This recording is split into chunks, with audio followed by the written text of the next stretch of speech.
السلام عليكم ورحمة الله وبركاته أصحابتي habeen wanaagsan ayaa idin leenahay xaggan ama channelkan waxaan kusoo gudbin jirnay wararka sportska ciyaaraha meelaha ay kala marayaan iyo wararka ugu dambeeya uguna xamaasada badan sportska saaxiibayaal laakiin caawa waxaan idiin wadaa warbixin ka duwan oo adiga bishii shanaad ee 2022 ay soo weydiiyeen dhalinyarada ugu xiran channelkaygan igana soo weydiiyeen sidee onlineka lacag looga samayn karaa bishii lixaad sanadkan ku jirno 2022 ayaan waxaan bilaabay inaan onlineka iyo howshiisa u hawlgalo macnaha aan ka shaqo bilaabo sana xaqiijiyo in onlineka lacag laga samayn karo laakiin maasha Allah caawa ay ii dhowday inaan lacagtii ugu horeysay aan ka helo onlineka waxaan bilaabay blogging markay ahayd taariikhdu 20ka bishii lixaad 2022 laakiin caawa oo ay tahay bishii 12aad 12keeda ayaan waxa iga soo gaaray lacagtii ugu horeysay ee blogging muxuu yahay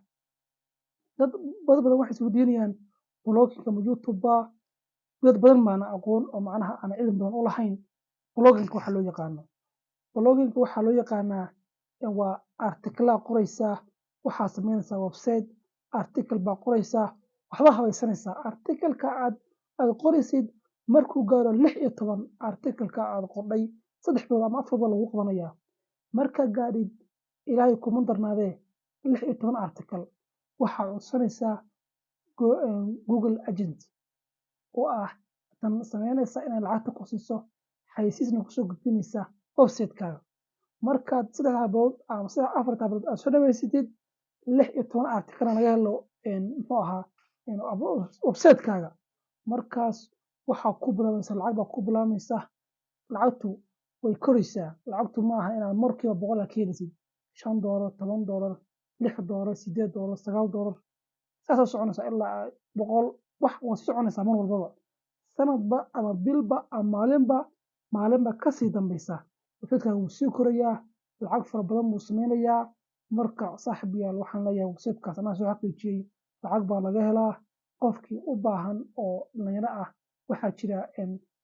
nin la dhaho magaciisa Geelo Bashiir oo website soo gudbiya